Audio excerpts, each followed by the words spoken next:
नमस्कार दोस्तों, मैं हूं दीपक सिंह, दैनिक क्षेत्र समाचार से। 1 जुलाई से अमरनाथ यात्रा शुरू होने वाली है और लोग काफी प्रसन्न हैं, खुश हैं। लेकिन इस यात्रा का शुल्क रखा गया है, जिसको लेकर पिछले कुछ समय से शिवसेना बाला साहब ठाकरे के जो यहां पर जम्मू इकाई है वो प्रदर्शन कर रही है, मांग कर रही है कि ये जो रजिस्ट्रेशन आप कर रहे हैं, जिसका शुल्क आपने रखा है, उसे निःशुल्क किया जाए। अगर ये कहते हैं कि अगर ऐसा नहीं हुआ तो फिर दिल्ली में जंतर मंत्र पर जाकर ये लोग प्रदर्शन करेंगे। क्या कुछ कहते हैं, इनसे जान लेते हैं। हमारे साथ बात करने के लिए मनीष सानी हैं, जो शिवसेना बाला साहब ठाकरे के जम्मू इकाई के प्रधान हैं। अच्छा, मैं जानना चाह रहा हूं कि मांग आप कर रहे हैं निःशुल्क, ये क्यों मांग कर रहे हैं? देखिए, धार्मिक यात्रा है, धार्मिक यात्रा हमेशा निःशुल्क की जानी चाहिए। हम तो उस देश में, मैं तो याद करता हूं कि हम उस देश के वासी हैं जहां पर जो है धार्मिक यात्राओं के लिए सब्सिडियां भी दी जाती थी। और दूसरी तरफ जो केंद्र के अंदर इस समय सरकार है, वो हिंदूवादी होने का दावा करती है, हिंदुओं के हितैषी होने का दावा करती है। और उस सरकार के शासनकाल में हिंदुओं की धार्मिक यात्राओं पर कर वसूला जा रहा है। ये कर तो वसूला जाता था मुगलीय शासनकाल के अंदर, वहां उस समय जजिया कर लिया जाता था हिंदुओं से, दूसरे समुदाय के लोगों से, जब वो अपनी धार्मिक यात्राओं पर जाते थे। हमें गर्व होता है कि केंद्र के अंदर हिंदूवादी सरकार है। तो हिंदुओं की धार्मिक यात्राओं पर किसी भी तरह का, हिंदुओं की नहीं, मैं तो कहूंगा कि किसी भी धर्म की जब धार्मिक यात्रा हो, सरकार का कोई फर्ज नहीं बनता कि वहां पर से किसी भी तरह की पूजा के नाम पर, पंजीकरण के नाम पर कोई वसूली की जाए। को याद करवाऊं, 2019 से पहले जब केंद्र शासित प्रदेश नहीं था जम्मू कश्मीर, हम कहते थे कि यहां पर कश्मीरी हुक्मरानों का राज है। उस समय मात्र 50 रुपए शुल्क हुआ करता था, और जिसको उस समय 50 रुपए था। आप सोचिए, उसके बाद केंद्र शासित प्रदेश बनने के बाद ये शुल्क 250 रुपए से बढ़ाकर 220 रुपए कर दिया गया। हम तो आस लगाए हुए बैठे थे कि यहां पर बहुत ज्यादा सुविधाएं दी जाएंगी।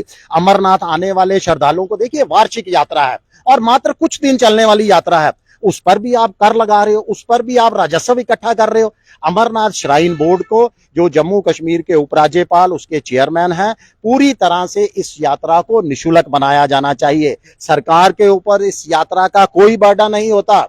जितने भी यहाँ पर लंगर व्यवस्था होती है, सिर्फ प्राइवेट संस्थाएं करती हैं। टेंट की व्यवस्था प्राइवेट संस्थाएं करती हैं। आपको हैरानी होगी इस बात पर कि अमरनाथ श्राइन बोर्ड की तरफ से कोई भी लंगर नहीं लगाया जाता, ना ही किसी तरह की यात्रियों को ठहरने और सुरक्षा के बिना ठहरने के लिए भी जो इनके आधार शिविर हैं, और कहीं पर किसी तरह की सुविधाएं नहीं दी जाती। तो ये पंजीकरण के नाम पर जजिया वसूली क्यों?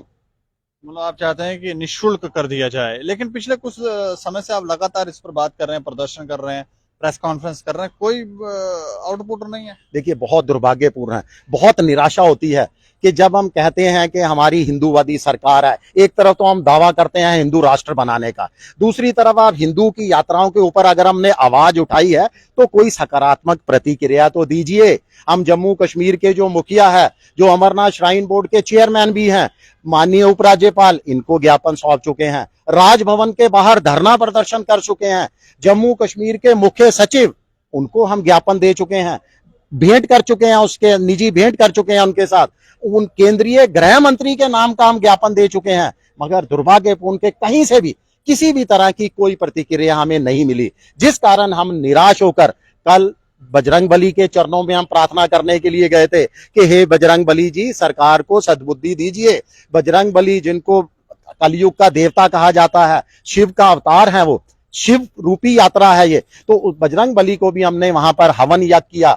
सिर्फ हवन यज्ञ का मुख्य मकसद यही था कि सरकार को सद्बुद्धि आए और सरकार इस यात्रा पर जो शुल्क लगाया गया है, जो पंजीकरण शुल्क लगाया गया है, उसको पूरी तरह से निःशुल्क बनाए।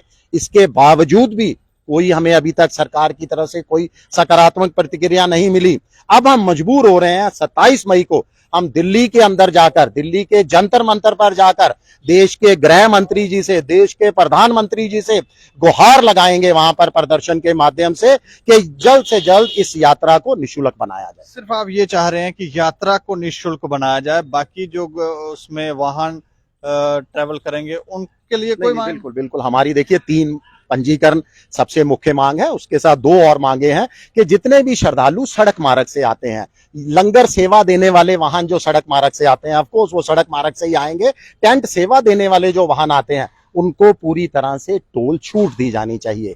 तीसरी हमारी मांग है कि जो यात्रा अवधि इस बार रखी गई है 62 दिनों की, हमें बहुत गर्व हुआ था, हमने स्वागत किया था 62 दिनों की यात्रा अवधि रखी कि और भी श्रद्धालुओं की संख्या बढ़ेगी, जम्मू कश्मीर की स्थिति जो है आर्थिक स्थिति सुधरेगी, यहाँ व्यापार बढ़ेगा, बाहर से लोग पर्यटक, ये भी एक तरह के धार्मिक पर्यटक हैं, वो यहाँ पर आएंगे, धार्मिक यात्रा के साथ अन्य पर्यटक स्थलों का भी वो दौरा करेंगे।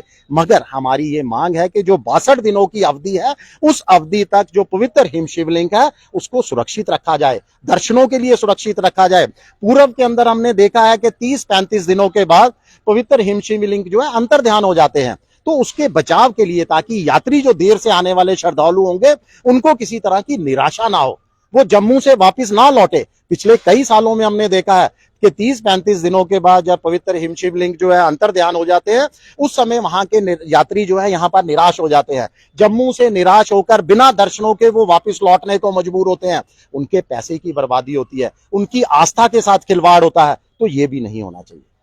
वो एक बार फिर से मुझे बता दो, 2019 से पहले आपने बताया 50 रुपए, तो धीरे धीरे कैसे बढ़ाया इन्होंने? पहले के कितने 100? देखिए 50 से 100 किया गया, 100 से 200 किया गया और इस साल 220 रुपए कर दिया गया। हम चाहते हैं कि 50 रुपए भी हमें गवारा नहीं है, कि बिल्कुल धार्मिक यात्रा, आप कोई भी धार्मिक यात्रा को ले लीजिए, 4 धाम की यात्रा है और उसको इतनी दूर भी क्यों जाना, जम्मू कश्मीर के अंदर माता वैष्णो देवी की यात्रा है। और सबसे बड़ी बात है, ताज्जुब की बात है कि वही माता वैष्णो देवी श्राइन बोर्ड के भी चेयरमैन है, पूरा साल यात्रा चलती है, हजारों लाखों की तादाद में यात्री वहां पर आते हैं। जब वो यात्रा पूरे साल चलने वाली पर कोई पंजीकरण नहीं है, 4 धाम की यात्रा पर कोई पंजीकरण नहीं है, तो जम्मू कश्मीर के अंदर जो पवित्र अमरनाथ की यात्रा है उसके साथ इस तरह का सरकार व्यवहार क्यों कर रही है? किस लिए हमारी आस्था के साथ जो है खेला जा रहा है?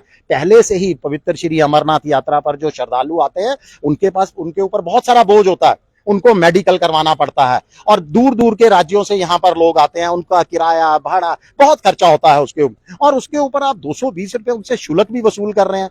बल्कि सरकार का और श्राइन बोर्ड का फर्ज बनता है कि जम्मू से जब उनको बसेस लेके जाती हैं, वो बसेस भी एसआरटीसी की होती हैं, निःशुल्क होनी चाहिए। आप उस बस की टिकट भी लेते हो, कम से कम जो श्रद्धालु यहाँ आ रहे हैं साल में उन्होंने एक बार आना है, तो उनको सुविधाएं दी जाए, उनसे वसूली ना की जाए, यही हमारा मकसद है। चलिए, शुक्रिया हमसे। तो ये साफ तौर पर ये कह रहे हैं कि अगर जो मांग ये उठा रहे हैं अगर नहीं सुनी गई तो फिर ये दिल्ली में 27 तारीख को जंतर मंतर में जाकर प्रदर्शन करेंगे। और जो बातें रखी हैं इन्होंने, हमें लगता है उस पर ध्यान देने की जरूरत है। आप भी इस खबर के ऊपर प्रतिक्रिया रखें और देखते रहें दैनिक समाचार। मुझे और मेरे सहयोगी राजीव गुप्ता को दें इजाजत। नमस्कार।